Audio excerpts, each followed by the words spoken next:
Dindigul style veg biryani எப்படி செய்கிறேன்னு பார்க்கலாமா? ஸ்ரீ விட்டலோட திண்டுக்கல் பிரியாணி மசாலா இதான் நம்ம இன்றைக்கி யூஸ் பண்ண போகிறோம். இன்றைக்கி நம்ம செய்ய போகிற மெஷர்மெண்ட் வந்து ஒரு காப்படி அரிசியில் செய்ய போகிறேன். ஒரு 4 பேர் சாப்பிட்ற அளவுக்கு. குக்கரில் எண்ணெய் நெய் விட்டுட்டு பட்டை கிராம்பு ஏலக்காய் பிரியாணி இலை போட்டு தாளிச்சிட்டு இஞ்சி பூண்டு பேஸ்ட்டு, அதுக்கப்புறம் சின்ன வெங்காயம் ஒரு கைப்பிடி, காரத்துக்கு 2 பச்சை மிளகாய், இது ரெண்டையும் க்ரஷ் பண்ண மாதிரி இடிச்சிட்டு அதையும் போட்டு நல்லா வதக்குங்க. காரத்துக்கு பச்சை மிளகாய் மட்டும்தான் போட போகிறோம், மிளகாத்தூள் எதுவும் போடக்கூடாது. இதில் உங்களுக்கு தேவையான அளவு பச்சை மிளகாய் ஆட் பண்ணிக்கோங்க. ஒரு கைப்பிடி புதினா, அரை தக்காளி, இது மட்டும் தான் ஆட் பண்ணணும். தக்காளி அதிகமாக ஆட் பண்ணிங்கன்னா உங்களுக்கு டேஸ்ட்டும் ஃப்ளேவரும் மாற்றி விட்டுரும்.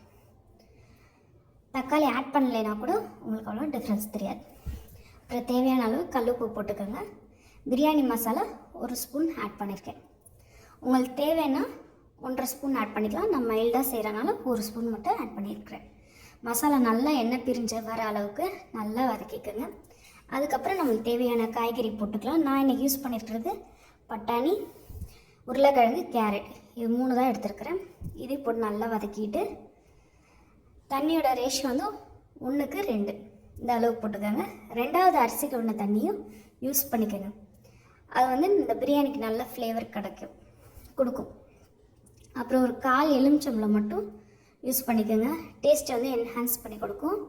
தண்ணி நல்லா கொதித்தோடனே ஊற வச்ச அரிசியை போட்டுருங்க. அரிசி வந்து ஒரு 10 to 15 மினிட்ஸ் ஊறினா போதும். அரிசியும் தண்ணி நல்லா சேர்ந்து வந்தோடனே 10 மினிட்ஸ் கரெக்டாக தம் போட்டு இறக்குனீங்கன்னா சூப்பரான திண்டுக்கல் பிரியாணி ரெடி. உங்களுக்கு இந்த மசாலா வேணும்னா எங்களை காண்டாக்ட் பண்ணுங்கள். தேங்க்யூ.